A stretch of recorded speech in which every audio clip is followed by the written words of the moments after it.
Hi ಎಲ್ಲರಿಗೂ ನಮಸ್ಕಾರ. Welcome back to Ranjee's cooker YouTube channel. ಇವತ್ತು ನಾನು ತುಂಬಾ ರುಚಿಯಾಗಿರೋ ನೀರು ಉಪ್ಪಿಟ್ಟನ್ನ ಯಾವ ರೀತಿ ಮಾಡೋದು ಅಂತ ತೋರಿಸ್ಕೊಡ್ತಾ ಇದ್ದೀನಿ. ಉಪ್ಪಿಟ್ಟು ಕೆಲವರಿಗೆ ಇಷ್ಟ ಆಗಲ್ಲ, ಅವರಿಗೆ ನೀವು ಈ ರೀತಿ ನೀರು ಉಪ್ಪಿಟ್ಟನ್ನ ಮಾಡಿಕೊಟ್ರೆ ಇಷ್ಟಪಟ್ಟು ತಿಂತಾರೆ, ಹಾಗೆ ಮಕ್ಕಳಿಗೂ ಕೂಡ ಇಷ್ಟ ಆಗುತ್ತೆ. ಯಾವ ರೀತಿ ಮಾಡೋದು ಅಂತ ನೋಡೋಣ. ನಾನಿಲ್ಲಿ ಒಂದು ಬಾಣಲೆಗೆ ಕುಕ್ಕಿಂಗ್ ಆಯಿಲ್ನ ಹಾಕ್ಕೊಂಡು ಕಡಲೆಬೇಳೆ, ಸಾಸಿವೆ, ಜೀರಿಗೆನ ಹಾಕ್ಕೊತಾ ಇದ್ದೀನಿ. ಸಾಸಿವೆ, ಜೀರಿಗೆ ಮತ್ತು ಕಡಲೆಬೇಳೆ ಸ್ವಲ್ಪ ಚೆನ್ನಾಗಿ ಕಲರ್ ಚೇಂಜ್ ಆಗೋವರೆಗೂ ಫ್ರೈ ಆದಮೇಲೆ ಇವಾಗ ನಾನಿಲ್ಲಿ ಒಂದು ಅರ್ಧ ಇಂಚಿಗಿಂತ ಕಮ್ಮಿ ಶುಂಠಿನ ಚಿಕ್ಕದಾಗಿ ಕಟ್ ಮಾಡಿ, ಹಾಗೆ ಹಸಿಮೆಣಸಿಕಾಯಿನ ಚಿಕ್ಕದಾಗಿ ಕಟ್ ಮಾಡಿ, ಹಾಗೆ ಕರಿಬೇವು ಸೊಪ್ಪನ್ನು ಕೂಡ ಹಾಕ್ಕೊತಾ ಇದ್ದೀನಿ. ಇದೆಲ್ಲದನ್ನು ನೀಟಾಗಿ ಫ್ರೈ ಆದಮೇಲೆ ಒಂದು ಈರುಳ್ಳಿನ ಚಿಕ್ಕದಾಗಿ ಕಟ್ ಮಾಡಿ ಹಾಕ್ಕೊತಾ ಇದ್ದೀನಿ. ಈರುಳ್ಳಿ ಹಾಕಿದ ಮೇಲೆ ಈರುಳ್ಳಿ ಸ್ವಲ್ಪ ಸಾಫ್ಟ್ ಆಗೋವರೆಗೂ, ಹಾಗೆ ಸ್ವಲ್ಪ ಕಲರ್ ಚೇಂಜ್ ಆಗೋವರೆಗೂ ಇದನ್ನು ಚೆನ್ನಾಗಿ ಫ್ರೈ ಮಾಡ್ಕೊಬೇಕು.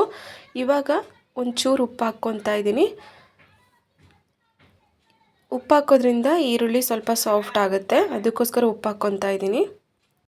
ಇವಾಗ ನಾನಿಲ್ಲಿ 1 ಕಪ್ಪು ಮಾಮೂಲಿ ಉಪ್ಪಿಟ್ಟು ರವೆನ ಹಾಕ್ಕೊತಾ ಇದ್ದೀನಿ. ರವೆ ಹಾಕ್ಕೊಂಡು ಇದನ್ನು ಕ್ಲೀನಾಗಿ ಫ್ರೈ ಮಾಡ್ಕೊಬೇಕು. ಅಂದರೆ ರವೆ ಸ್ವಲ್ಪ ದಪ್ಪ ಆಗೋವರೆಗೂ ಇದನ್ನು ಫ್ರೈ ಮಾಡ್ಕೊಬೇಕು. ಇನ್ನೊಂದು ಒಲೆ ಮೇಲೆ 6 ಕಪ್ ನೀರನ್ನು ಕುದಿಯೋದಕ್ಕೆ ಇಡ್ತಾ ಇದ್ದೀನಿ. ರವೆ ತೊಗೊಂಡಿದ್ನಲ್ಲ ಅದೇ ಕಪ್ಪಲ್ಲಿ ನೀರನ್ನು ಹಾಕ್ಕೊಂಡು ಇದನ್ನು ಚೆನ್ನಾಗಿ ಕುದಿಸ್ಕೊಬೇಕು. ಇವಾಗ ಉರಿತಾ ಇರೋ ರವೆಗೆ ಇನ್ನೊಂದು ಸ್ವಲ್ಪ ಉಪ್ಪನ್ನು ಹಾಕ್ಕೊಂಡು ಇದನ್ನೆಲ್ಲ ಇನ್ನೊಂದು ಸಲ ನೀಟಾಗಿ ಮಿಕ್ಸ್ ಮಾಡಿಕೊಂಡು ಕುದೀತಾ ಇರೋ ನೀರನ್ನು ಇದರೊಳಗಡೆ ಹಾಕ್ಕೊಬೇಕು. ಕುದಿಯೋ ನೀರು ಹಾಕೋದ್ರಿಂದ ನಿಮಗೆ ಯಾವುದೇ ರೀತಿ ಗಂಟಾಗೋದಿಲ್ಲ. ಇನ್ ಕೇಸ್ ನೀವೇನಾದರೂ ತಣ್ಣೀರು ಹಾಕಿದ್ರೆ ಗಂಟಾಗೋ ಸಾಧ್ಯತೆ ಇರುತ್ತೆ, ಅದಕ್ಕೋಸ್ಕರ ನಾನು ಬಿಸಿ ನೀರನ್ನು ಕುದಿಸಿ ಹಾಕ್ಕೊತಾ ಇದ್ದೀನಿ. ಇವಾಗ ಇದು ಕುದಿಯೋ ಟೈಮಲ್ಲಿ ಒಂದು ಪ್ಲೇಟ್ನ ಮುಚ್ಚಿಬಿಟ್ಟು ಒಂದು ಲೋ ಫ್ಲೇಮಲ್ಲಿ ಇದನ್ನು ಒಂದು 4ರಿಂದ 5 ನಿಮಿಷ ನೀವು ಚೆನ್ನಾಗಿ ಕುದಿಸ್ಕೊಂಡ್ರೆ ಸಖತ್ ರುಚಿಯಾಗಿರೋ ನೀರು ಉಪ್ಪಿಟ್ಟು ರೆಡಿ ಆಗುತ್ತೆ. ಕೊನೆಯಲ್ಲಿ ಸ್ವಲ್ಪ ಕೊತ್ತಂಬರಿ ಸೊಪ್ಪನ್ನು ವಾಶ್ ಮಾಡಿಬಿಟ್ಟು ಚಿಕ್ಕದಾಗಿ ಕಟ್ ಮಾಡಿ ಈ ರೀತಿ ಹಾಕ್ಕೊಂಡು ಇನ್ನೊಂದು ಸಲ ನೀಟಾಗಿ ಮಿಕ್ಸ್ ಮಾಡಿಕೊಂಡು ಸರ್ವ್ ಮಾಡಿಕೊಂಡು ತಿಂದರೆ ಸಖತ್ ರುಚಿಯಾಗಿರುತ್ತೆ. ಇದ್ರ ಜೊತೆ ಬೇಕಾದ್ರೆ ನೀವು ಕಾಯಿ ಚಟ್ನಿನೂ ಮಾಡ್ಕೊಬೋದು.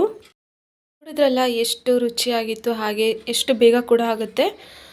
ಒಂದ್ಸಲ ಟ್ರೈ ಮಾಡಿ ನೋಡಿ. ಮಾಮೂಲಿ ಉಪ್ಪಿಟ್ಟಿಗಿಂತ ಈ ಉಪ್ಪಿಟ್ಟನ್ನ ಎಲ್ಲರೂ ತುಂಬ ಇಷ್ಟಪಟ್ಟು ತಿಂತಾರೆ. ಹಾಗೆ ಯಾರಾದರೂ ಟ್ರೈ ಮಾಡಿದರೆ ಈ ರೆಸಿಪಿ ಹೇಗೆ ಬಂತು ಅಂತ ಕಮೆಂಟ್ ಬಾಕ್ಸಲ್ಲಿ ಕಮೆಂಟ್ ಮಾಡಿ. Thank you for watching.